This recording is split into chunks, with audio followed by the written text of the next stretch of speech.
What is it? Hello, welcome to The Essential Gamer. You're watching What Is It with me, Lee, and what it is Indiecalypse. I want to say Indiecalypse, but it's not, it's Indiecalypse, a rather charming point-and-click adventure that I'm playing on the PS4 today.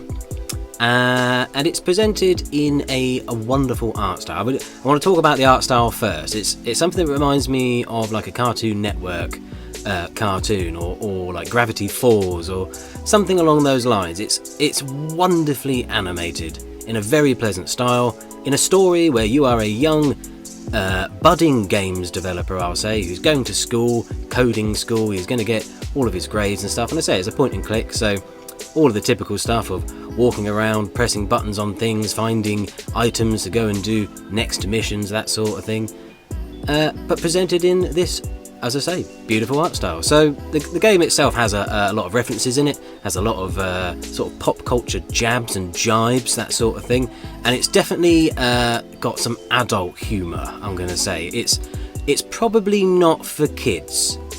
I mean, besides the actual context of the game, it's got some stuff in it where you're like, bloody hell. I mean, one of the things that you notice straight away is that your coding teacher, the guy that you speak to in the first mission, is called Mr. Fuckeye. I mean, that's not for kids. So, as well as being a point and click, it is also comprised of numerous mini-games, and all of these are a homage or a riff on existing games, like things like Guitar Hero.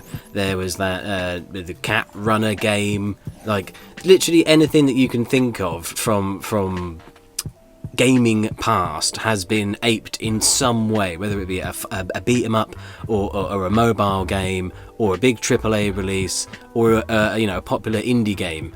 There's a version of it in Indiecalypse, it seems. Well, I mean, things like Gungeon have really done well in this as well. It's not like a half-assed attempt. It's quite impressive, the width and breadth of games that are referenced in some way in this game. It's amazing. And one of my favourite ones was the Burgers Please, which is Papers Please rip-off. But there was an issue with that mini-game, which I'll get to in a bit. But on the whole, these games play quite well and are really enjoyable. It's a nice collection of things that are sort of, some of them are like throwbacks, and other things are just, yeah, they're just weird riffs on things that you've seen before.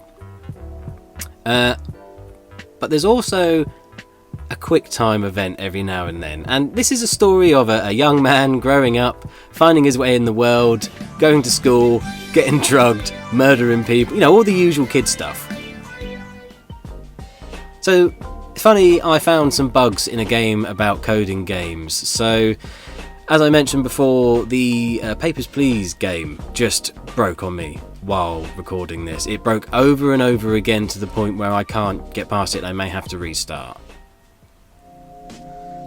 And it's a shame that the bugs existed, because I was enjoying everything else. I mean, some of the environments that you're put in, some of the story beats, the things that you have to do are, I'm not going to say inspired, but they're brilliant. They're so funny, and it's really well written to a point. And then you get to these mini games, and some of them are great, and others just break the game entirely, and you can't continue.